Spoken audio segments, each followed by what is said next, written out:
kwako omusolo bani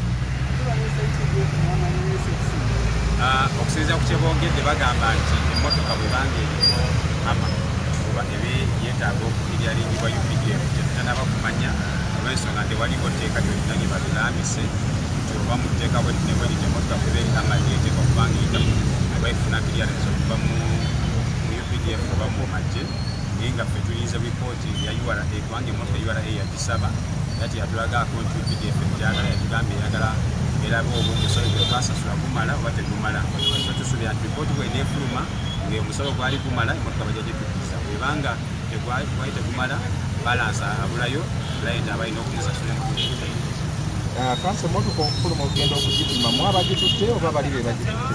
Ffe tugitutte wadde nga nabo babaddemu ffe tugitutte era driver wakyabwe agitutte nga naffe mwe tuli era ne tugikomyawo era n'ebisuubizo ffe tukyalirina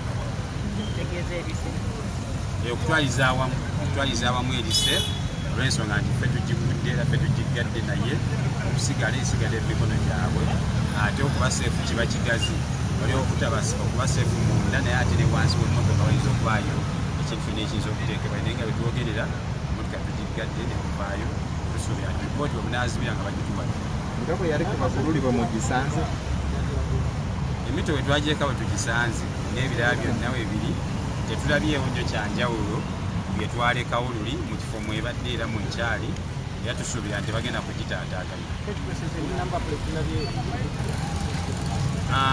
okusinziira ku kyetuwulidde bakomuniketinga nti omanyi nti UPDF naye ebaddewo ndowooza ebadde teyagala nnyo bantu kumanya nti emmotoka efulumya oba eyingira ensonga lwaki olabye nti amagye gatukulembedde okugenda gatwetoolodde era ne mu kuyingira obwedda munda bonna gatwetoolodde ndowooza bo bakiro balowooza nti emmotoka oba oli awo eyinza okusasamaza abantu oba nereetawo naine ebo baati bakitabira ripooti eggwadde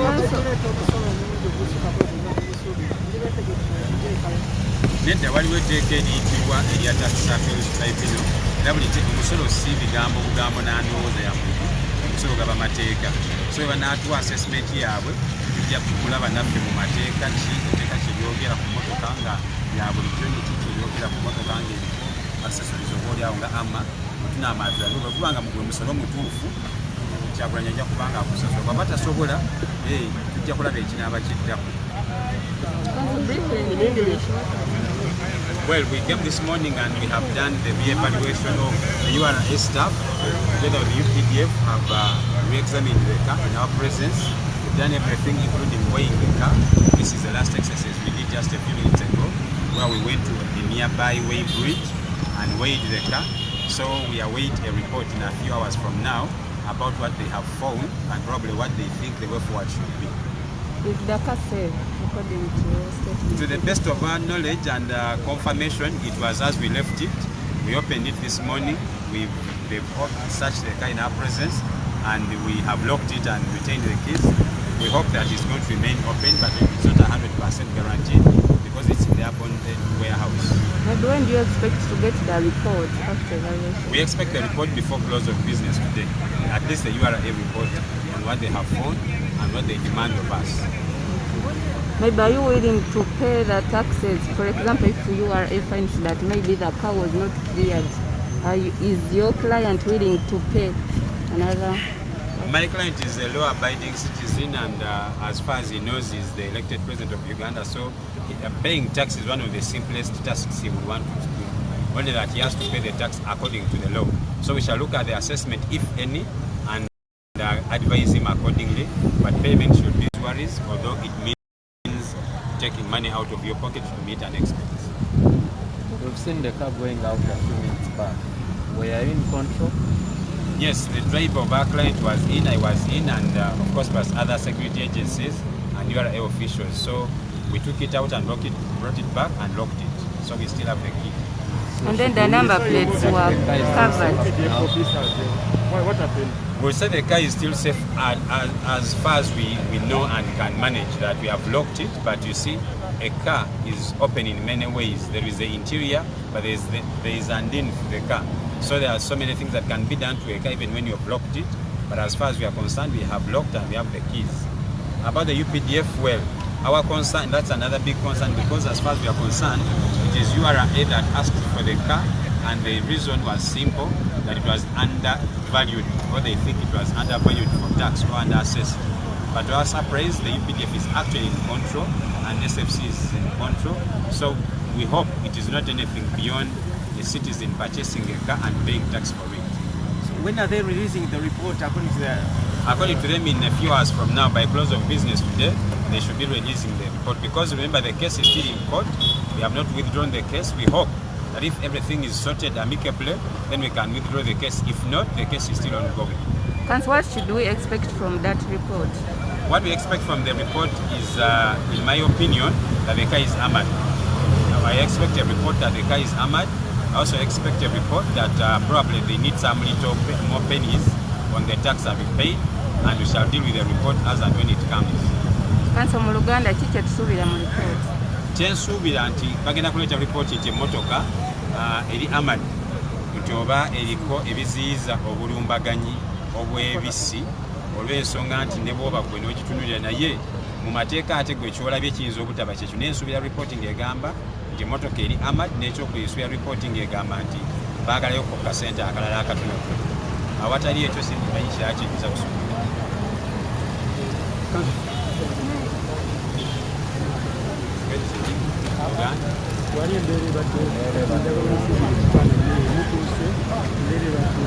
Ekisooka bukyanga tuleeta mmotoka eno, ffe tubadde tumanyi nti URA yayagala emmotoka era ne mu kkooti URA gye twawaabira, naye ate gye bugenda bweyoleka emmotoka ate abaginamu interest bayika bangi, kubanga n'ebitongole bikuumaddembe bibaddewo era n'okugifulumya obufulumya ogenda ogipima, kubanga URA tebadde na mizaani munda, naye era tufulumye n'abasirikale, tufulumye n'abakuumaddembe. Kirabika oba oliawo nabo baagala kakasa nti emmotoka eri armored oba teri, na butya bw'esasudde musolo. Naye nga ffe tubadde tusuubira nti URA yokka yeekola ki, yegenda okulaba emmotoka. Bwekiba nti kiyingidde mu magye nga te mu ntandikwa kya URA, mumula kigendawo? Ekisooka ffe amagye tetugatya, kubanga tumanyi nti galina obuvunaanyizibwa okutukuuma nokakasa nti ensalosalo za Uganda ziri bulungi, n'ebitongole ebikuumaddembe ebirala byonna tetubiinaako musango, era bwe biba birina kye bikola nga kiri mu mateeka tekitunaako buzibu bwonna. Naye ezimu ku nsonga ze twayoleka kkooti kwe kuba nti ebyuma eby'entambula ya Kyagulanyi zenga ataaganyizibwa okuli emmotoka z'endala, kubanga si emmotoka emu yokka eri mu mikono gya gavumenti. Tukimanyi nti Tundra eri Arua ku CPS n'emmotoka endala nyingi zikyali mu mikono gya gavumenti, era tusaba nti URA yalikozeseddwa, era tusuubira nti bwemala otuwa ripooti wabaawo sente nesasulwa emmotoka yali badde eteemu.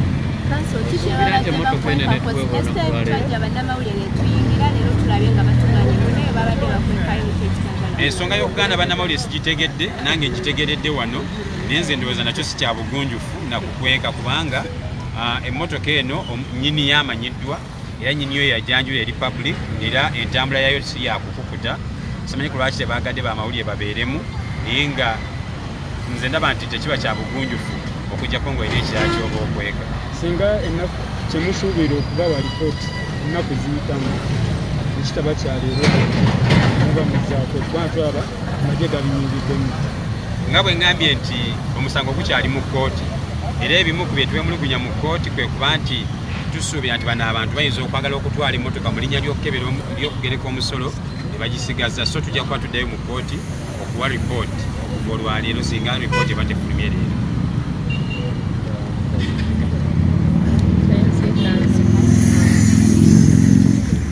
Abasawo ne bannyabo kyekyo kyennyini bannange, olunaku olw'enkya inshallah tuyinza okutandika okusiiba.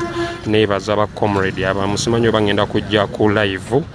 Neebaza aba comrade abamu abakwatiddeko families z'Abaganda baffe abasiraamu abagenda okusiiba, naye obanga oli eyo ng'osobola okuyambako ku bannaffe families z'Abaganda baffe abagenda okubeera nga basiiba, you can osobola inboxinga enamba zange 070 31 93 294. That is Airtel. AMTN eri 07 81 333 619 ezemmanya Kakuma Ibrahim n'oku inboxinga. Bambi ojabeera okoze ekintu ky'amaanyi, enkya kisiibo ate tulina oteekawo embeera. Bambi Mukama Katonda abaddizeewo, tugende tulabe kyekiddako, tulabe oba Chairman Nyanzi tumuteerawoko embeera naye nga mwebale nnyo Abannayuganda. evaluation yaabwe balyoke batuwulire oba kwongerwako omusolo okusinziira ku kyebongedde bagamba nti emmotoka bwebanga eriko ama oba ebyetaaga okukiryaringibwa UPDF tetutanaba kumanya olw'ensonga nti waliwo tteeka lyolina lye batulamise nti oba mu tteeka bwetnebweri emmotoka kuba ama lyeteeka okubanga eyitamu oba efuna clearance okuva mu UPDF oba mu magye naye nga ffe tulinza lipooti ya URA kubanga emmotoka URA yagisaba ati yatulagaako nti UPDF egyagala yatugamba eyagala erabe oba omusolo gwe twasasula gumala oba tegumala so tusuubira nti lipooti bweneefuluma ng'omusolo gwali gumala emmotoka bajja gyetukkiza bwebanga gwali tegumala balansa abulayo layita abalina okumusasula emmotoka. Kanso emmotoka okufuluma ogenda okugipima mwabagitutte oba bali be bagitutte? Ffe tugitutte wadde nga nabo babaddemu tugitutte era driva wakyabwe agitutte nga naffe mwe tuli era ne tugikomyawo era n'ebisuubizo ffe tukyalirina okutwaliza awamu erise olw'ensonga nti ffe tugigudde era ffe tugigadde naye okusigala esigala emikono gyabwe ate okuba seefu kiba kigazi wali okuba seefu munda naye ate ne wansi w'emmotoka wayinza okuvaayo ekintu n'ekiyinza okuteekebwa naye nga betwogerera emmotoka tugigadde ne kuvaayo tusuubira nti lipooti obunaazibira nga bagituwadde. Nga bwe yali ku bakululi bwe mugisanze? Emito bwe twagyeka bwe tugisanze n'ebirala byonna weebiri tetulabyewo nnyo kyanjawulo bye twalekawo luli mu kifo mwebadde era mu nkyali era tusuubira nti bagenda kugitaataaganya. Okusinziira ku kyetuwulidde bakomuniketinga nti omanyi nti UPDF naye ebaddewo ndowooza ebadde teyagala nnyo bantu kumanya nti emmotoka efulumya oba eyingira ensonga lwaki olabye nti amagye gatukulembedde okugenda gatwetoolodde era ne mu kuyingira obwedda munda bwonna gatwetoolodde ndowooza bo balowooza nti emmotoka oba oli awo eyinza okusasamaza abantu oba nereetawo layina ebo baati bakitabira. Lipooti eggwadde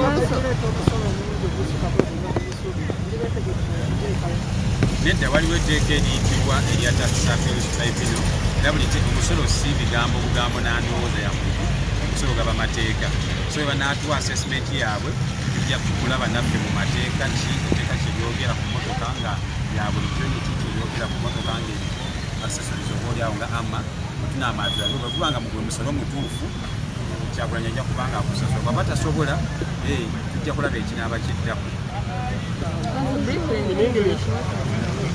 Well, we came this morning and we have done the re-evaluation of the URA staff together with the UPDF, have re-examined the car in our presence. We've done everything including weighing the car.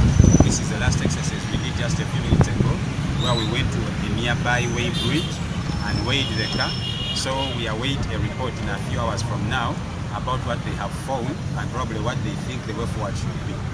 Is the car safe according to your statement? To the best of our knowledge and confirmation, it was as we left it. We opened it this morning. They've searched the car in our presence and we have locked it and retained the keys.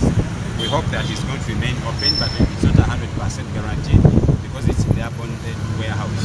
And when do you expect to get the report after evaluation? We expect the report before close of business today. At least the URA report on what they have found and what they demand of us. Maybe are you willing to pay the taxes? For example, if URA finds that maybe the car was not cleared, is your client willing to pay another? My client is a law-abiding citizen and as far as he knows, he's the elected president of Uganda. So paying tax is one of the simplest tasks he would want to do. Only that he has to pay the tax according to the law. So we shall look at the if any and advise him accordingly. But payment should be worries, although it means taking money out of your pocket to meet an expense. We've seen the car going out a few minutes back. Were you in control? Yes, the driver of our client was in, I was in, and of course plus other security agencies and URA officials. So we took it out and brought it back and locked it. So we still have the key. And then the number plates were covered. What happened? We'll say the car is still safe as far as we know and can manage that. We have locked it, but you see, a car is open in many ways. There is the interior, but there is an in for the car. So there are so many things that can be done to a car even when you have locked it. But as far as we are concerned, we have locked and we have the keys. About the UPDF, well, our concern, that's another big concern, because as far as we are concerned, it is URA that asked for the car, and the reason was simple, that it was undervalued, or they think it was undervalued for tax or underassessed. But to our surprise, the UPDF is actually in control, and SFC is in control. So we hope it is not anything beyond a citizen purchasing a car and paying tax for it. So when are they releasing the report according to the... According to them, in a few hours from now, by close of business today, they should be releasing the report. Because remember, the case is still in court.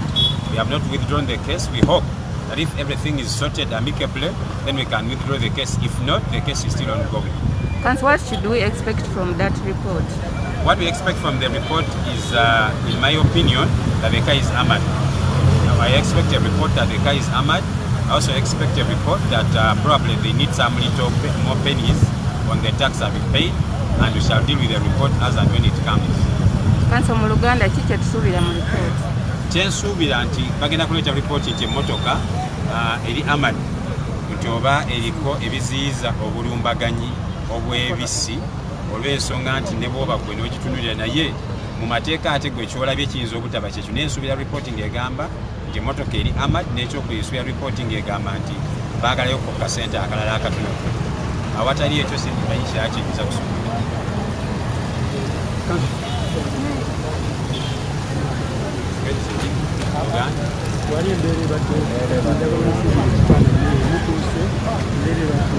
Ekisooka bukyanga tuleeta mmotoka eno, ffe tubadde tumanyi nti URA ayagala emmotoka, era ne mu kkooti URA gye twawaabira, naye ate gye bugenda bweyoleka emmotoka ate abaginamu interest baleka bangi, kubanga n'ebitongole bikuumaddembe bibaddewo, era n'okugifulumya obufulumya ogenda ogipima, kubanga URA tebadde na mizaani munda, naye era tufulumye n'abasirikale, tufulumye n'abakuumaddembe. Kirabika oba oliawo nabo baagala kakasa nti emmotoka eri armored oba teri, na butya bw'esasudde musolo. Naye nga ffe tubadde tusuubira nti URA yokka yeekola ki, yegenda okulaba emmotoka.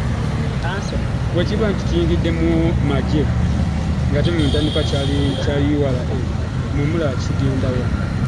Ekisooka ffe amagye tetugatya, kubanga tumanyi nti galina obuvunaanyizibwa okutukuuma n'okakasa nti ensalosalo za Uganda ziri bulungi. N'ebitongole ebikuumaddembe ebirala byonna tetubiinaako musango, era bwe biba birina kye bikola nga kiri mu mateeka tekikinaako buzibu bwonna. Naye ezimu ku nsonga ze twayoleka kkooti kwe kuba nti ebyuma eb'entambula ya Kyagulanyi zenga etaataaganyizibwa okuli emmotoka z'endala, kubanga si emmotoka emu yokka eri mu mikono gya gavumenti.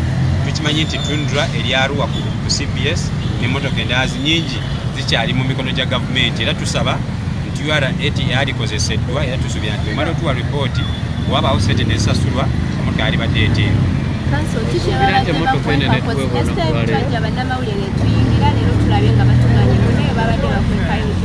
ensonga y'okugaana bannamawulire sigitegedde, nange ngitegeredde wano, naye nze ndowooza nakyo si kya bugunjufu nakukweka, kubanga emmotoka eno nnyini yamanyiddwa, era nnyini yo yajanjula eri public, era entambula yayo si yakukukuta. Simanyi ku lwaki tebaagadde bamawulire babeeremu, naye nga nze ndaba nti tekiba kya bugunjufu okujjako ng'olina ekirala ky'oba okweka. Singa ennaku kyemusuubira okubawa lipooti ennaku ziyitamu ekitaba kyaleero muba muzaako, kubanga tulaba amagye gabiyingiddemu. Nga bwe ngambye nti omusango gukyali mu kkooti, era ebimu ku bye twemulugunya mu kkooti kwe kuba nti tusuubira nti bano abantu bayinza okwagala okutwala emmotoka mu linnya ly'okugereka omusolo ne bagisigaza. So tujja kuba tuddayo mu kkooti okuwa ripooti okuva olwaleero singa ripooti eba tefulumye leero.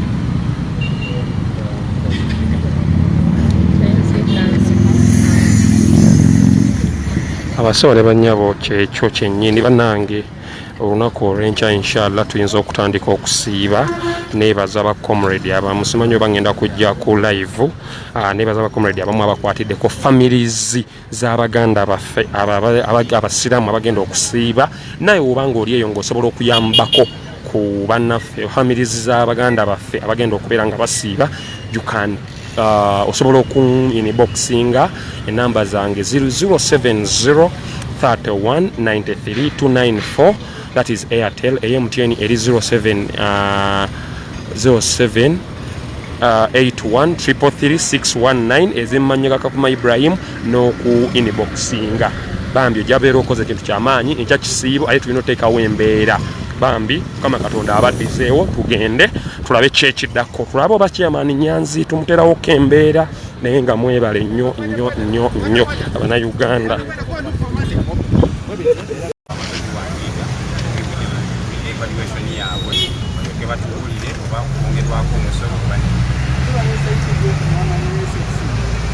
Okusinziira ku kye boogedde bagamba nti emmotoka bwebanga eriko ama oba ebyetaaga okukiryaringibwa UPDF tetutanaba kumanya olw'ensonga nti waliwo tteeka lyonna lye batulamise nti oba mu tteeka bwetnebweri emmotoka kuba eri ama lyeteeka okubanga eyita oba efuna kiryarinzi okuva mu UPDF oba mu magye naye nga ffe tulinze bipooti ya URA kubanga emmotoka URA yagisaba ati yatulagaako nti UPDF egyagala yatugambye eyagala erabe oba omusolo gwe twasasula gumala oba tegumala so tusuubira nti ripooti bweneefuluma ng'omusolo gwali gumala emmotoka bajja gyetukkiriza bwebanga gwali tegumala balansa abulayo layenti abalina okumusasula kansa emmotoka okufuluma okugenda okugipima mwabagitutte oba bali be bagitutte ffe tugitutte wadde nga nabo babaddemu ffe tugitutte era durayiva wakyabwe agitutte nga naffe mwe tuli era ne tugikomyawo era n'ebisuubizo ffe tukyabirina